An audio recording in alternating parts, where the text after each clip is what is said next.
जब राहुल गांधी को 2 साल की सजा सुनाई गई तो उनके पास मौका था माफी मांगने का, मगर राहुल गांधी ने कहा कि मैं भ्रष्टाचार का मुद्दा उठा रहा हूं, माफी मांगने का तो सवाल ही नहीं पैदा होता। साथ ही उन्होंने यह भी कहा कि मेरा मकसद किसी को ठेस पहुंचाना नहीं था। मगर आज मैं कुछ और पूछना चाहता हूं। आज मैं आपसे एक सवाल पूछना चाहता हूं। जब सूचना प्रसारण मंत्री अनुराग ठाकुर खुलेआम मन से कहते हैं देश के गद्दारों को गोली मारो, और उसके बाद हम देखते हैं 2 युवक जामिया मिलिया के अंदर आकर या शाहीन बाग में आके गोलीबारी शुरू कर देते हैं, तो उस हरकत की तो हमें प्रतिक्रिया दिखाई दी थी ना। आज तक अनुराग ठाकुर के खिलाफ कौन सा केस दर्ज हुआ है बताइए। भारतीय जनता पार्टी का एक बेढंगा नेता है जिसका नाम है कपिल मिश्रा। पुलिस की मौजूदगी में वो कहता है आज तो ट्रंप है, मगर कल हमें पुलिस भी नहीं रोक पाएगी। और उसके बाद दिल्ली में क्या होता है जानते हैं कि नहीं आप? दंगे शुरू हो जाते हैं, कम से कम 70 लोग मारे जाते हैं। क्या हुआ उस कपिल मिश्रा का बताइए।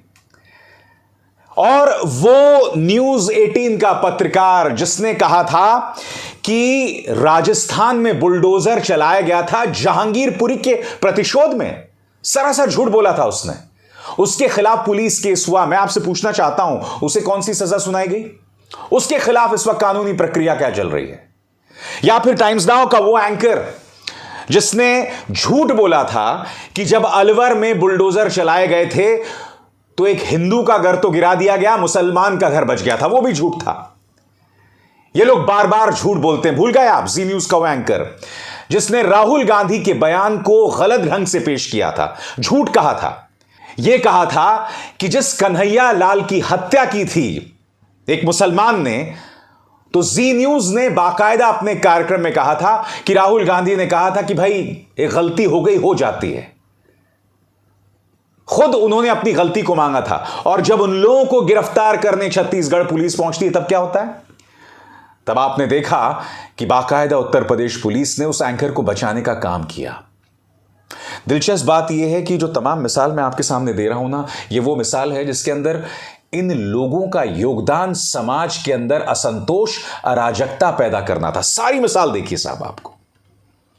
एक सुदर्शन न्यूज का संपादक है, वो हर हफ्ते जहर घोलने का काम करता है, हर हफ्ते जहरीले बयान देता है। अभी हाल ही में उसने एक बार फिर मुसलमानों को बॉयकॉट करने की बात की थी। मगर हुआ क्या था याद कीजिए। कुछ दिनों पहले मोहम्मद जुबैर नाम के फैक्ट चेकर को जेल में डाल दिया गया था, और उसका गुनाह सिर्फ इतना था कि कुछ लोग जो जहरीली बातें कर रहे थे उसका उसने पर्दाफाश किया था और कुछ नहीं किया था।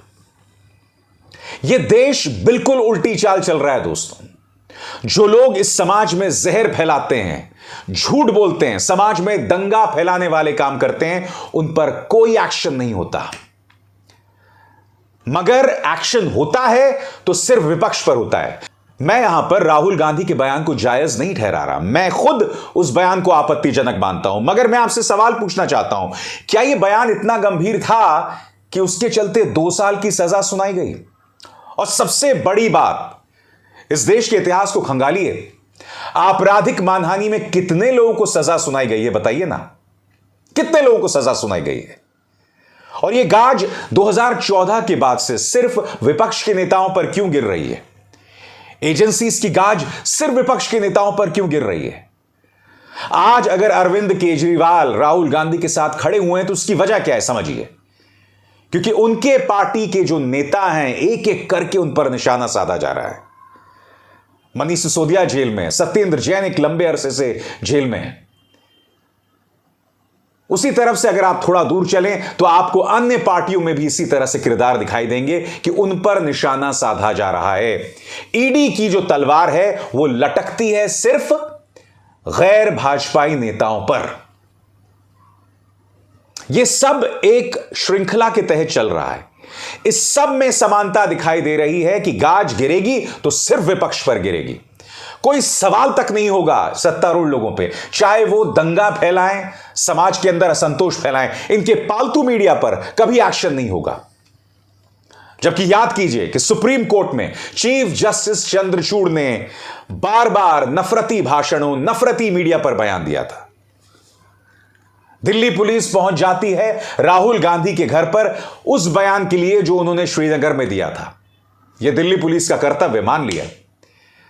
मगर जब दिल्ली के अंदर बुराड़ी में या जंतर मंतर में नफरती भाषण दिए जाते हैं, बार बार दिए जाते हैं, दोहराए जाते हैं, तब दिल्ली पुलिस क्यों सो रही होती है? मुझे बताइए ना। तब दिल्ली पुलिस क्यों गायब हो जाती है?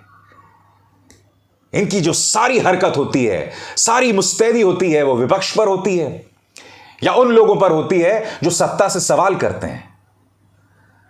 आपने एक पत्रकार सिद्दीक कप्पन को आतंकवाद की धाराओं में बंद कर दिया था। मामला खत्म हो गया, बेल मिल गई उस मुद्दे पर, मगर फिर इस सरकार ने क्या किया? उसे ईडी के मामले में फंसा दिया। स्टूडेंट एक्टिविस्ट उमर खालिद एक अरसे से जेल में बंद हैं। पूरा केस क्या है, किस मुद्दे के लिए उनको जेल में डाला गया है, उस बात को लेकर भी असमंजस है। मगर चूंकि यूएपीए लगा दिया गया है, आतंकवाद की धाराएं लगा दी गई हैं, तो मजाल है उसे आसानी से बेल मिल जाए। और ऊपर से वो मुसलमान है।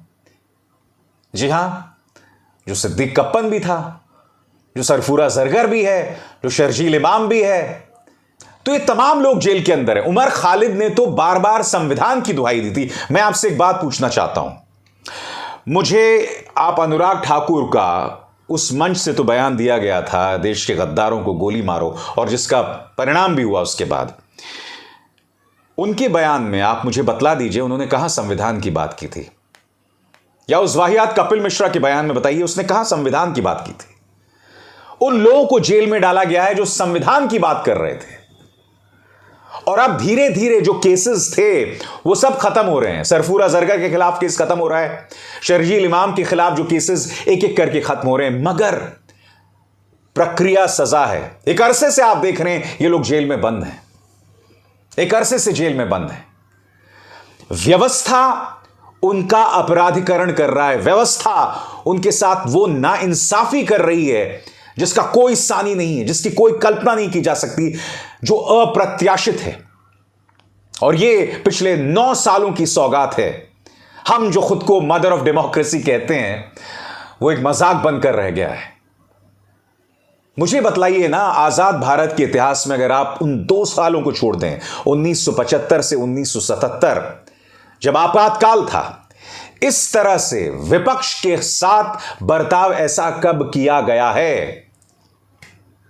उस वक्त तो चलो आपातकाल था, आज क्या आपातकाल की जरूरत है? बार बार भाजपाई कहते हैं कि साहब आपातकाल कहां है, आप जो मर्जी कहना चाहते हैं आप कह देते हैं। मैं आपसे पलट के एक सवाल पूछना चाहता हूं, जो कहना चाहते हैं उनका आप क्या हश्र करते हैं? बताइए ना। प्रधानमंत्री बार बार कहते हैं कि मुझे 2 से 3 किलो गालियां रोज पड़ती हैं, मगर 2 मिनट के लिए मैं मान लूं कि आपको गालियां भी पड़ती हैं, तो वो जो गाली देने वाले हैं तथाकथित, उनका आप क्या हश्र करते हैं? बताइए ना। सबसे पहली बात, आपकी आलोचना होती है मोदी जी आपको कोई गाली नहीं देता। मैं आपको बताता हूं गाली क्या होती है। गाली होती है 50 करोड़ की गर्लफ्रेंड जो आपने कही थी शशि थरूर की स्वर्गीय पत्नी के बारे में, उस वक्त वो जिंदा थी। गाली होती है जब आप कहते हैं जर्सी काऊ सोनिया गांधी के बारे में। गाली तब होती है जब आप कहते हैं कांग्रेस की विधवा। यह है आपत्तिजनक बातें।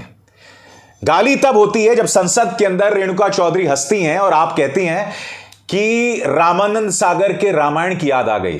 क्या मुझे आपको बतलाने की जरूरत है कि रामायण में कौन सी महिला अट्टहास करती है, जोर से हंसती है? मां सीता तो नहीं थी।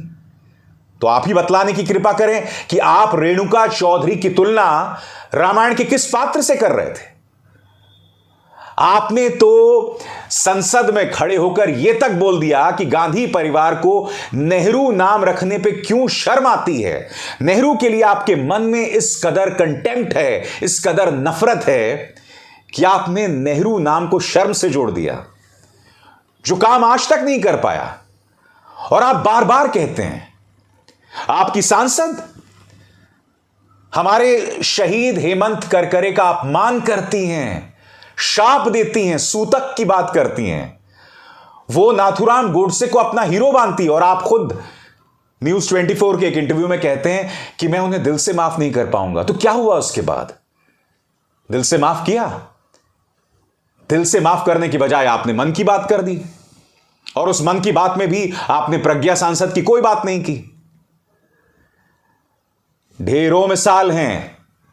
भारतीय जनता पार्टी के एक एक नेता कार्यकर्ता, प्रचार तंत्र के मुखिया, हां वो आपका अमित मालवीय, उस व्यक्ति ने तो अपने ट्विटर हैंडल के जरिए न जाने कितनी बार झूठ बोला है। बाकायदा ट्विटर ने उसके बयानों को झूठ, मैनिपुलेटेड, भ्रामक, ये सब शब्दों से नवाजा है। बार बार झूठ बोलता गया वो। आपके पालतू पत्रकार जो समाज के अंदर जहर बोने का काम करते हैं, अपराधी से कम नहीं है, और उनका सिर्फ एक मकसद है कि इस तरह से समाज में जहर बोके समाज के अंदर असंतोष पैदा किया जाए, हिंदुओं और मुसलमान में तनाव पैदा किया जाए, और फिर चुनाव में किसकी बल्ले बल्ले, चुनाव में किसका फायदा। आज इस देश की सोच के साथ बहुत कुछ गड़बड़ है दोस्तों। गड़बड़ इसलिए है कि जो लोग इस समाज में अराजकता फैला रहे हैं, जो सही मायने में गाली देते हैं, जिनके बयानों का हम परिणाम देखते हैं समाज के अंदर दंगों के तौर पर या गोलीबारी के तौर पर, उनके बारे में कोई कुछ नहीं कहता है। इस देश में इंटेलिजेंस फेलियर्स होते हैं, जिसके चलते पुलवामा अटैक होता है। चीन हमारी जमीन में प्रवेश करके हमारे 21 सैनिकों को शहीद कर देता है। उन लोगों की कोई जवाबदेही नहीं है। उल्टा फिर आपका पालतू मीडिया खड़े हो जाता है और यह तक कहता है कि सीमा की रक्षा करने की जिम्मेदारी सरकार की थोड़ी ना है, सीमा की रक्षा करने की जिम्मेदारी तो सैनिकों की है। यानी कि सैनिकों की शहादत को वोटों के लिए आप भुनाएंगे, सैनिकों की शहादत को आप राजनीति में इस्तेमाल करेंगे, मगर जब हमारे 21 सैनिक शहीद हो जाएंगे तो इनका पालतू मीडिया कहता है कि दोष सैनिकों का है, सरकार का नहीं है। ये आपके पत्रकार हैं, इन पत्रकारों से कोई जवाबदेही नहीं है, इन पत्रकारों पर कोई कानूनी कार्रवाई नहीं है। आप कानूनी कार्रवाई किन पे करते हैं? जो आपसे सवाल करते हैं। आप न्यूज क्लिक पर ईडी की रेड मारते हैं, इनकम टैक्स की रेड मारते हैं, आप क्विंट पर रेड मारते हैं, आप एनडीटीवी पर रेड मारते हैं। खैर उसकी तो आपने हैसियत ही खत्म कर दी। आप एचडब्ल्यू न्यूज पर रेड मारते हैं, आप पत्रकारों को ट्रोल करवाते हैं। और मैं दावे के साथ कह सकता हूं, इन तमाम पत्रकारों में, इन तमाम संस्थाओं में आज तक संविधान के खिलाफ क्या बात कही है? मैं इस व्यवस्था का आलोचक हूं, बताइए। मैंने सैकड़ों कार्यक्रम किए हैं, इन तमाम कार्यक्रमों में मैंने आज तक कब भी इस समाज में दंगा भड़काने वाली बात कौन सी कही है? मैं तो अपने हर कार्यक्रम में कहता हूं, हिंदू और मुसलमानों में भाईचारे की अपील करता हूं। फिर भी आपकी व्यवस्था मुझे निशाने पर लेती है। क्यों? मैं आपसे जानना चाहता हूं।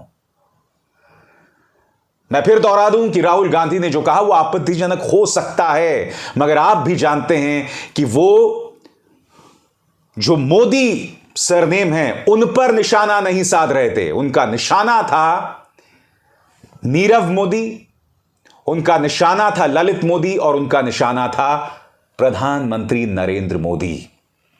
दिक्कत यह है कि भारतीय जनता पार्टी को मिर्ची वहां लगी है, क्योंकि राहुल गांधी लगातार निशाना साधते हैं प्रधानमंत्री नरेंद्र मोदी पर।